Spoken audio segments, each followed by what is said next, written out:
네, 감사합니다. 저는 한동대학교의 정두희 교수라고 합니다. 기술 창업 가르치고 있고요. AI를 통해서 어떻게 혁신을 할 건가, 혁신 전략을 주로 연구하고 있습니다. 오늘 AI 이노베이션에 대해서 말씀을 드릴 거고요. 제가 한 20분 정도 시간을 받았습니다. 그 안에 최대한 마무리를 해보도록 하겠습니다. 출판사 이야기 먼저 하려고 하는데요. 저도 이제 그 책을 냈습니다만 출판사에서 베스트셀러 내는 게 쉽지가 않습니다. 10권 냈을 때 한 권 베스트셀러 내는 게 책이 너무나 쏟아져 나오기 때문에 어려운데 최근에 인키트라고 하는 출판사가 나왔습니다. 베스트셀러가 90%입니다. 10권 내면은 9개가 베스트셀러예요. 방식이 좀 특이한데요. 알고리즘을 이용을 하는데 책을 내기 전에 이 책이 흥행을 할 건지에 대해서 예측을 해서 흥행 가능성이 높은 책만 출간을 합니다. 그러다 보니까 베스트셀러 될 확률이 높아지게 되는 거죠. 여러 방면에서 여러 분야에서 AI가 도입이 되면서 기존에 우리가 해오던 거랑 좀 다른 방식으로 새로운 비즈니스, 새로운 어플리케이션이 등장을 하고 있습니다. 우리가 주목해야 되는 거는 아까 이제 교수님께서 말씀하셨지만 부의 이 구조가 바뀐다. 피터 틸이 기술혁명 시대에는 시장 수익률의 분포가 거듭 제곱의 법칙을 따른다라고 얘기했습니다. 자, 이게 무슨 이야기냐면은 파레토 법칙은 20대 80 법칙인데요.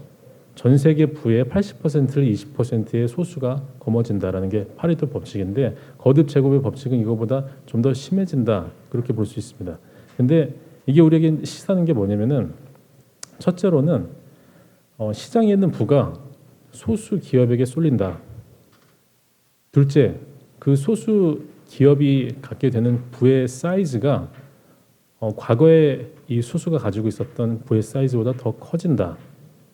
세 번째는 이게 시장이 어느 정도 제로섬 게임이기 때문에 중간에 있었던 많은 기업들이 도태된다.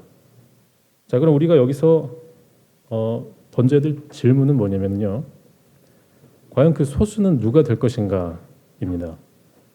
우리가 산업 역사를 돌아보면은 언제나 그 큰 수익률을 가지고 가는 그 존재는 그 시대에 중요하지만 굉장히 희소한 자원을 갖고 있는 기업이 항상 가져왔습니다. 자, 그럼 지금 우리가 4차 산업혁명 시대라고 하는데요. 지금 시점에서의 희소 자원은 뭘까? 물론 이제 AI이기 때문에 모두들 관심을 가지고 있죠. 중요한 거는 이 AI를 통해서 어떻게 시장이 변해가는가, 또 경쟁력이 어떻게 AI를 통해서 확보가 될 수 있는가, 여기에 대한 그 방법에 대해서 우리가 아는 게 필요하다는 겁니다.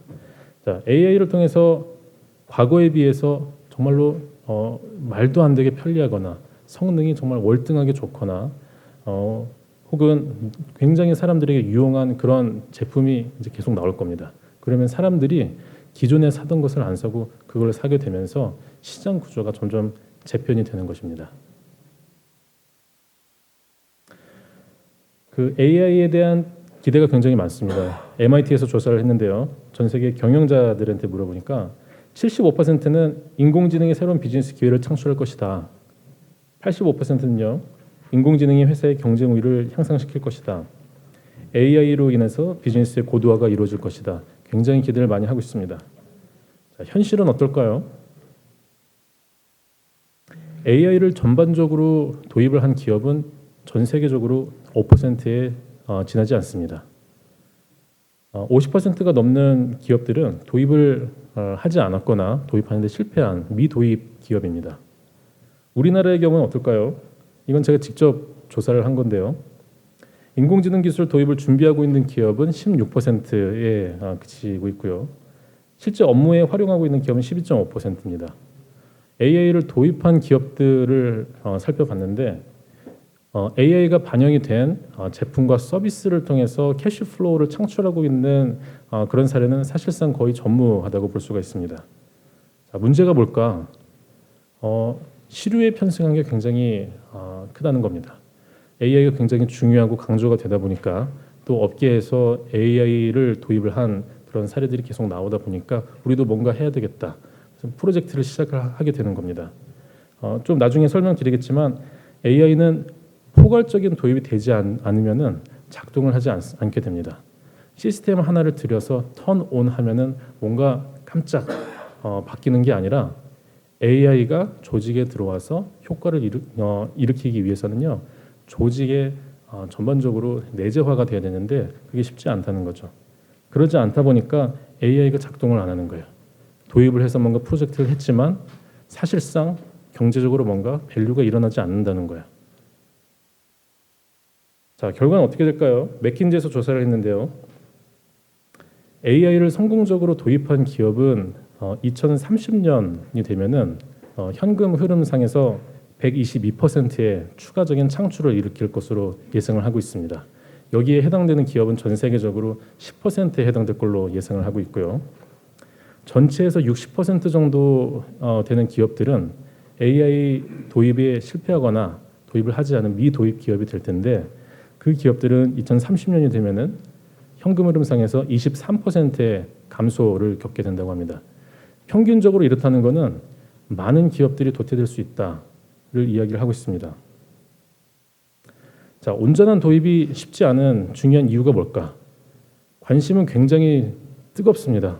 어느 기업을 가더라도 AI에 대한 관심은 굉장히 많은데 도입이 사실상 실질적인 도입이 잘 되고 있지 않은 현실이야. 그 가장 중요한 이유는 AI에 대해서 충분히 이해가 되지 않고 있다. AI에 대해서 잘 모른다. 구체적으로 어떤 걸 모를까에 대해서 말씀을 드리면은 첫째로는 AI라는 기술이 어떤 기능을 할 수 있는지에 대해서 충분히 알지 못합니다. AI가 할 수 있는 게 AI는 어떤 기술이라기보다는 기술의 집합 개념입니다. AI 이 하위 기술이 굉장히 많고 할 수 있는 일도 굉장히 다양하기 때문에 AI가 어떤 일을 할 수 있는지를 알아야지 그 중에서 뭘 내가 도입을 할 건지를 아이디어를 떠올 텐데 뭘 할 수 있는지에 대해서 잘 이해를 못하는 거예요. 또 한 가지는 AI를 도입한다는 것은 전반적으로 포괄적인 도입을 해야 되는데 뭔가가 바뀐다는 건데요. AI 도입을 통해서 기존에 하던 게 뭔가 바뀌어야 되는데 뭘 바꿔야 되는지에 대해서 이해를 잘 못한다. 세 번째, 왜 바꿔야 하는가?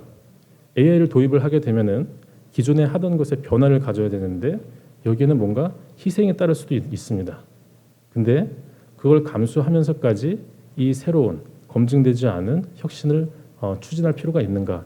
여기에 대해서 확신을 갖지 못하다 보니까 AI를 온전히 도입을 하지 못하는 결과를 갖게 됩니다. 그 여러 가지 지표들이 이야기를 하고 있는 거는요. 기술이 어느 정도 성숙화되는 데 시간이 필요합니다. 지금 AI 기술은 등장을 해서 이제 소개가 되고 이론적으로 소개가 되는 것들이 많이 있는데 이게 실질적으로 사람들이 사용을 할 수 있을 정도로 하기 위해서는 기술이 어느 정도 성숙을 해야 됩니다. 여기에 시간이 필요하고요. 시장이 기술을 받아들이는데도 시간이 필요합니다. 일반적으로는 기술 발전 속도보다 시장이 받아들이는 속도가 조금 느린 편인데 여기 시간이 걸리고 산업에서 AI를 도입을 해서 이걸로 뭔가를 하더라도 비용이 발생하는데 반복을 많이 하고 좀 숙련이 돼야지 비용을 세이브해서 활발하게 뭔가 생산할 수 있는데 이 학습 효과 측면에서 시간이 필요합니다. 이런 것들을 고려했을 때 3년 후 정도, 2022년 정도 될 때부터는 본격적인 이 AI를 통한 격차가 가시화될 것이다. 이게 이제 여러 지표들이 이야기해주고 있는 것입니다. 지금 필요한 것은 뭘까? 이제 이전에 이제 김 교수님께서도 말씀해주셨지만 한국은 좀 늦습니다. 지금 너무나 지금 늦은 상태이고 지금이라도 시작을 했지만 본격적으로 시작하는 게 아주 큰 희망이 되지 않는 이유는 이 액션이 드라이빙이 좀 약한 것 같아요. 어쨌거나 나중에 격차가 벌어지게 되면은 정말 큰 격차가 벌어지게 될 거고요. 그때 앞서 나가는 기업이나 국가들은요, 지금 엄청나게 뭔가를 하고 있는 중이에요. 격차가 벌어진 미래의 그 상황에서 위기감을 느껴서 뭔가를 하려고 하면 그때는 이미 늦은 상황이라는 거죠. 지금 필요한 것은 액션이다. 자, AI 이노베이션에 대해서 본격적으로 말씀을 드리는데요. 한마디로 이야기하면은 인공지능 기술을 가지고 새로운 기능을 구현을 해서 새로운 가치를 창출을 하고 궁극적으로는 사용자의 경험을 향상시키는 거다라고 볼 수가 있습니다. 반드시 기억해야 될 AI 혁신의 중요한 요소들이 있습니다. AI로 뭔가 혁신을 한다, AI 제품 어떤 서비스를 만든다라고 하는 것은 조금 세부적으로 이야기를 한다면 이 네 가지를 준비한다라고 볼 수가 있습니다. 첫 번째는 알고리즘이고요, 두 번째는 데이터, 세 번째는 어플리케이션, 네 번째는 비즈니스 모델입니다. 왼쪽 두 개는 테크놀로지 사이드고요, 오른쪽은 비즈니스 사이드인데요. 이 전반적인 균형 있는 발전이 굉장히 중요합니다. 알고리즘과 데이터 굉장히 중요하기 때문에 기술적으로 잘 발전이 돼야 해요. 우리나라에서 현재 이 AI 교육이라든지 아니면은 정부에서 예산 배분이라든지 이런 거 보면은 이 왼쪽에 쏠려 있는 것 같습니다. 물론 왼쪽은 가장 핵심적인 거기 때문에 빠져서는 안 되지만 알고리즘과 데이터에 집중을 한 결과는 뭐냐면은 특허와 논문이 남게 되는 거예요. 중요한 거는 이게 사람들에게 실생활에 얼마나 유용한 형태로 나와서 쓰여지는가. 그래서 이 우리 사회를 얼마나 더 편리하게 하는가. 이게 중요한데 이거는 오른쪽에는 어플리케이션. 또 기업 입장에서는 이걸 토대로 어떻게 수익을 끌어낼 수 있을 것인가. 또 좋은 AI 서비스를 어떻게 사람들에게 잘 전달을 할 수 있을 것인가. 비즈니스 모델도 굉장히 중요한데 오른쪽의 부분은 조금 간과된 경향이 있습니다. 균형 있는 발전이 굉장히 중요하다라는 말씀이고요. 기존 혁신과 AI 혁신에 좀 다른 점이 있습니다. 저는 이제 기술 혁신에 대해서 좀 계속 공부를 해왔고요. AI 혁신도 일종의 기술 혁신이라고 볼 수 있는데 일반적인 기술 혁신과 다른 몇 가지 특징이 있습니다. 그거를 좀 말씀을 드리면은 혁신은 크게 두 가지 종류로 볼 수 있습니다. 테크놀로지 푸시, 마켓 풀. 테크놀로지 푸시는 기술의 어떤 좋은 장점을 잘 발현시키는 형태의 솔루션을 만드는 거라고 볼 수가 있고요. 마켓 풀은 시장에서 출발하는 겁니다. 사람들이 뭘 필요할까, 니즈를 포착해서 이걸 해결해 줄 수 있는 솔루션을 만들어내는 겁니다. 근데 AI 혁신은 이 마켓 풀, 사람들의 니즈를 잘 파악해서 이걸 해결해 주는 건 마케팅에서 너무나 중요한데 이게 잘 작동하지 않는 거예요. 그 이유가 뭘까? 인공지능이 쏟아져 나오고 이제 알파고가 이세돌을 이겼습니다. 새로운 기술들이 계속 소개가 되고 있는데 AI 신기술이 쏟아져 나와도 사람들은 이게 나한테 뭘 해줄 수 있을지에 대해서 잘 모르는 거예요. 알파고에 쓰여졌던 딥러닝이 사람들은 이제 뉴스를 통해서 알게 됐습니다. 그래서 딥러닝이라는 게 AI의 한 종류구나 하는 건 알지만 이걸 통해서 나에게 어떤 좋은 걸 해줄 수 있을까? 딥러닝이 나에게 해줄 수 있는 것, 이거에 대해서 시장은 답을 내리지 못한다는 거예요.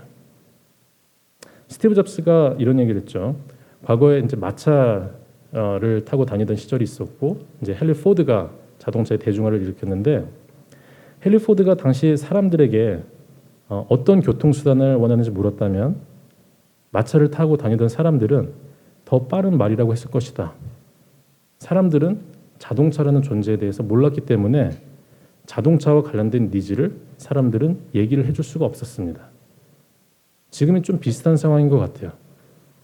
AI가 다가오고 있지만 사람들은, 일반 대중은 AI가 나에게 뭘 해줄 수 있을지에 대해서 모른다는 거예요. 지금 같은 상황에서는요, AI 기술 지식을 알고 있는 이 혁신가가 이 기술 지식을 가지고 사람들이 좋아할 만한, 사람들에게 필요할 만한 그런 제품을 제시할 수 있는 정말 고도의 통찰력이 필요하다, 이렇게 볼 수가 있습니다. 일반 제품은요, 계속 쓰다 보면은 지금이나 내년이나 성능이 똑같습니다. 오히려 노후화가 되고 감가상각이 되고 더 나빠지죠. 근데 AI 제품 서비스는 사용하면 할수록 점점 좋아지는 특징이 있습니다. 학습을 통해서 성장을 한다는 점이 있는데 이게 AI 이 이노베이션에서 정말 아주 큰 잠재성을 주는 부분입니다. 알렉사를 보면은요, 아마존에서 내어놓은 이 에코에 있는 이 가상 비서가 이름이 알렉사고, 알렉사를 부른 다음에 명령을 하면 그대로 수행합니다. 그 수행하는 것을 스킬이라고 하는데, 초창기에 알렉사가 수행할 수 있었던 스킬은 30개 정도였습니다. 불을 끄고, 뭐 불 켜고, 그다음에 음악 틀어주고, 뉴스 읽어주고, 아이한테 뭐 책을 읽어주고, 주로 이런 종류였어요. 시간이 지나면서 스킬이 점점 늘어나게 됩니다. 2016년 12월에 5천 개가 되고요. 2017년 1만 개, 2018년 1월 2만 5천 개, 2018년 9월 5만 개, 올해 4월에는 8만 개가 뜨고 좀 있으면 10만 개가 넘어갈 걸로 보여주고 있어요.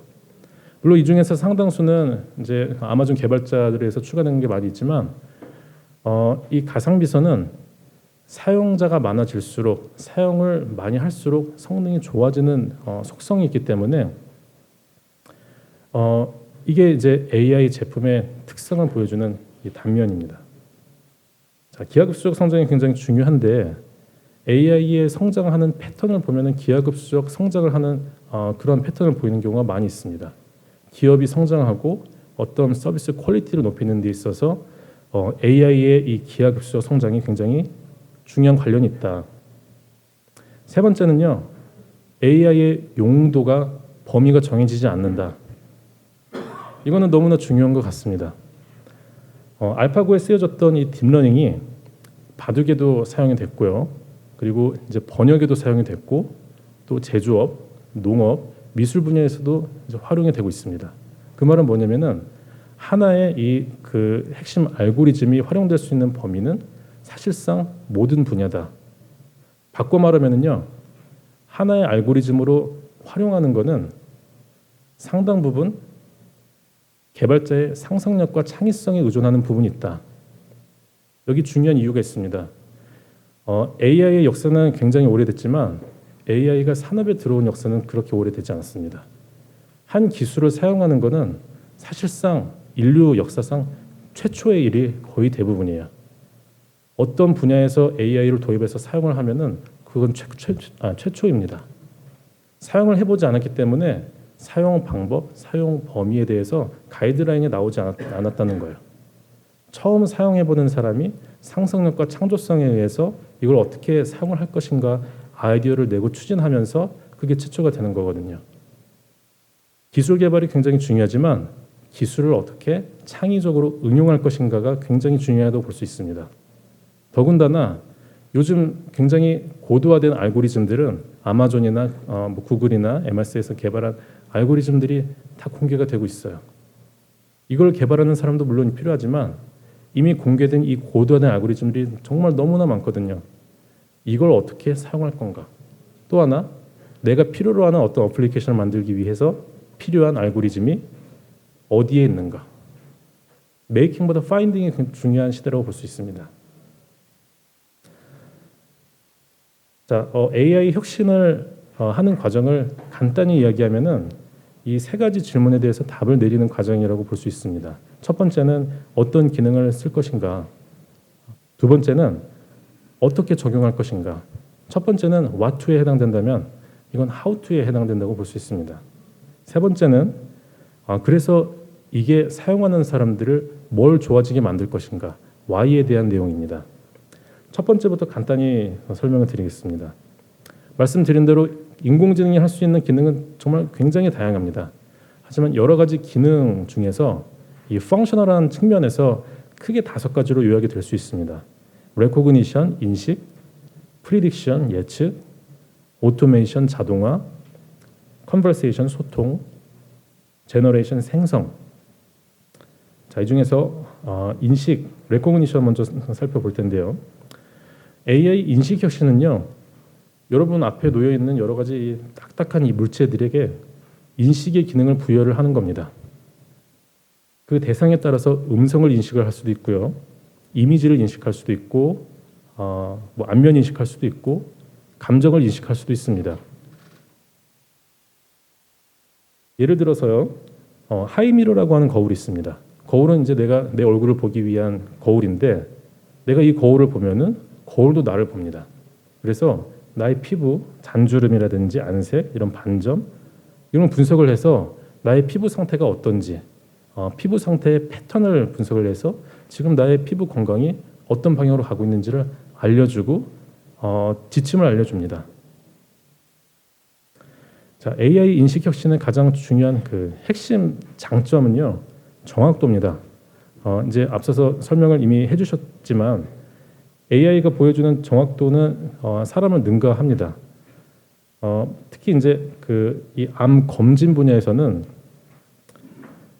그 의사 선생님들이 이 검진을 할 때 20%가 오진이라고 얘기를 합니다. 왜냐하면은 MRI를 찍어서 이제 확인을 하는데 육안으로 보는 거다 보니까 미세한 부분을 놓칠 수가 있는 거죠.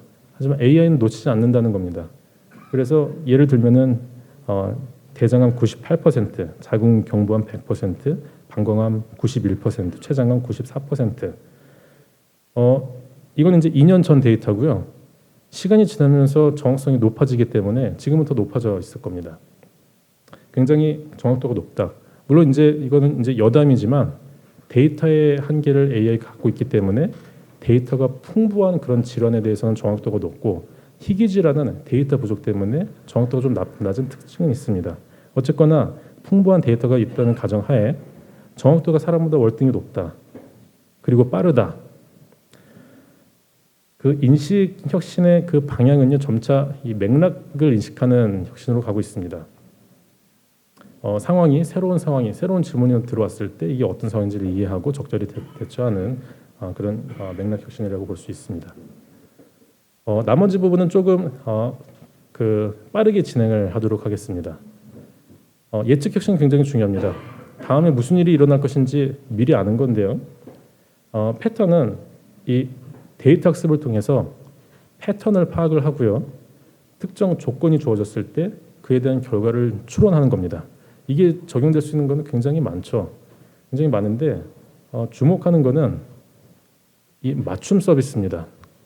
이 비즈니스에서 정말 아주 그 거대한 이 방향은 개인 맞춤화의 형태로 가고 있는데 그래서 인공지능 예측 혁신이 굉장히 중요하다. 알리바바 얼마 전에 광군제에서 하루 매출이 44조 원이었습니다. AI 알고리즘을 활용을 했고요. 맞춤 서비스의 핵심이 뭘까? 예측이 있습니다. 정확히 얘기하면 선호 예측. 이 사람이 뭘 좋아할지, 뭘 구매할지를 예측을 해서 그걸 제공을 하는 거예요. 자동화 혁신은요. 자동화의 역사는 굉장히 깁니다. 근데 AI 자동화의 핵심은 결론부터 말씀드리면 자동화가 아니다. AI 자동화는요. 최적화입니다. 셀프 옵티마이제이션입니다. 기존의 자동화는 사람이 세팅해 놓은 그 룰대로 자동으로 돌아가는 건데 AI 자동화는 스스로 최적화를 끊임없이 해 나갑니다. 최적화 모델을 보면은요. 세 번째가 중요한데요. 문제 해결을 위한 설계를 그동안은 사람이 했는데 알고리즘이 어떤 문제가 발생했을 때 설계를 스스로 하고 실행을 해서 계속 재설계를 한다는 점에서 이 최적화를 끊임없이 한다라는 점에서 기존 자동화 다른 점이 있습니다. 자, 네 번째는 소통 혁신입니다. 소통 혁신은 대화 기능을 부여를 하는 겁니다. 말하지 않던 사물에 대화 기능을 부여를 하게 됨으로써 여러 가지 서비스에 응용이 될 수가 있고요. 뭐 호텔이라든지 ARS라든지 이런 데는 이제 AI 기반의 이 응대 서비스가 적용이 되고 있습니다. 또 한 가지 이제 주목할 부분은 여기 이제 동영상이 있다 보니까 이 부분이 좀 버벅거리긴 합니다. 자, 음성 쇼핑인데요. 사람들이 지금까지 구매를 하고 생활하는 방식이 많이 바뀌는데 그 중에 하나가 음성 쇼핑입니다. 이건 뭐냐면요. 구매를 할 때 지금까지는 컴퓨터 앞에 앉아서 옷을 사고 검색해서 결제를 하고 했어요. 음성 쇼핑은요. 말로 하는 거다 보니까 설거지하다가 쇼핑을 하는 거예요. 책을 보다가 뭔가 갑자기 사고 싶은 게 생각이 났다. 그러면은 책상 앞에 와서 컴퓨터를 켜고 이게 아니라 말로 쇼핑을 하게 되는데 이 변화가 가져오는 게 굉장히 크다. 제일 중요한 건 인터페이스의 변화입니다. 지금까지는 컴퓨터 앱, 그다음에 모바일 이게 구매를 하는 그 순간이었어요. 근데 음성 쇼핑이 된다는 것은 모든 공간, 모든 시간이 구매의 인터페이스가 된다는 겁니다. 자, 이 시간과 공간을 누가 장악할 것인가? 이걸 장악하기 위해서 아마존, 구글이 엄청나게 이 플랫폼을 구축을 하고 있는 중입니다. 자, 시간 관계상 생성 혁신은 아까 이제 김 교수님께서 보여주셨는데요. 인공지능이 이제 예술 작품도 만들고요. 크리스티 경매 이런 경매 시장에서 굉장히 고가에 낙찰이 돼서 예술적인 가치를 사람에게 인정을 받고 있는 상황입니다. 중요한 건 이게 어느 분야에 활용이 될 것인가인데요. 예술이 이 예술성이 중요한 분야도 있지만 효율성이 중요한 분야도 있거든요. 이 효율성이 중요한 분야에 AI 예술이 많이 활용이 될 걸로 보고 있습니다. 예를 들면은 이제 비즈니스 위키지 표지인데요. 표지에는 굉장히 매 이 격주마다 새로운 디자인이 일러스트가 나와야 되는데 AI가 그려주는 거예요. 저작권 위험 없이 새로운 만들어준다는 거죠. 자, 어떤 기능으로 혁신할 것인가? 두 번째는 어떻게 적용할 것인가입니다. 네 가지로 말씀을 드릴 수 있는데요. 어떤 기능을 사용할 것인가에 대해서 선택을 했다면은 이걸 내가 어떻게 이걸 적용할 것인가에 대한 건데요. 첫 번째는 고도화입니다. 이게 적용되는 방식을 보면 이제 네 가지로 볼 수 있다는 말씀이고요. 기존에 있는 거를 원래 있던 기능을 AI를 통해서 좀 더 좋아지게 고도화시키는 게 첫 번째 방법이라고 볼 수 있습니다. 두 번째는 기존에 있는 기능을 없애고 AI가 주는 새로운 기능으로 대체하는 게 두 번째 방식이라고 볼 수 있습니다. 암검진 같은 경우는 병원에서 AI를 도입하는 게 의사를 대체하는 건 아닙니다. 수많은 검진, 암과 관련된 검진 프로세스 중에서 앞부분에 검진과 관련된 부분을 AI가 더 잘하기 때문에 대체하는 이게 이제 하나의 예라고 볼 수가 있고요. 창출은 기존에 전혀 없었던 새로운 기능이라든지 카테고리를 새롭게 만들어내는 거라고 볼 수 있습니다. 알렉사, 자율주행차, 음성 쇼핑, 과거에 없었던 종류인데 새로 만들어졌습니다. 가치 변형은 기존에 있는 건데 AI를 도입을 함으로 인해서 이게 사람들에게 다가가는 이 포지셔닝을 바꾸는 방식입니다. 아까 말씀드렸던 하이미러는 거울이지만 AI가 반영이 된 거울 같은 경우는 거울이 아니라 우리 집 화장품에 있는 피부 관리 도구로 사람들에게 다가갈 수가 있는 겁니다. 이거는 이제 전체적으로 이제 정리를 한 거고요. 제일 중요한 걸 이제 말씀을 드리려고 합니다. 기술 개발은 열심히 하고 앞으로도 더 많이 할 테고요. 중요한 거는 이 잘 정교하게 개발된 기술이 사람들에게 유용하게 활용이 될 것인가, 이게 사실 가장 중요하거든요. 그 하이테크 기업들이 저지르는 많은 그 실수가 이겁니다. Too much love in technology will kill you. 기술적으로 성능을 아주 고도화시켰는데 그게 시장에서는 실패하는 경우가 너무나 많다는 거예요. 기술적인 면에서는 굉장히 좋지만 시장에서 느끼는 것은 받아들이는 입장에서는 다르다는 거거든요. 사람들에게 유용하게 사용될 수 있는 종류를 만들어야 되는데 그러기 위해서는 가장 중요한 질문이 이겁니다. 고객이 제품을 이용해야 될 새로운 이유를 제공하고 있는가? 그게 정확하게 무엇인가? 가장 중요한 질문이라고 볼 수가 있고요. 이제 마무리를 하려고 하는데요. 이제 그 AI는 disrupt innovation, 기존에 있었던 것과 좀 그 종류가 다른 새로운 종류의 기술이다 보니까 여기에 이제 그 대하는 마음가짐이라든지 태도가 평상시랑은 좀 달라야 될 필요가 있습니다. 철학자 헤겔이 이와 관련해서 좀 우리가 좀 생각해볼 만한 그런 이야기를 했는데요. 씨앗이 땅에 떨어지면 씨앗은 씨앗이라는 자기 존재를 부정하고 새싹을 내며 꽃을 피운다. 그러나 때가 되면 꽃은 꽃이라는 자신의 존재를 부정함으로써 열매를 맺게 된다. 좀 심오한 말 같죠?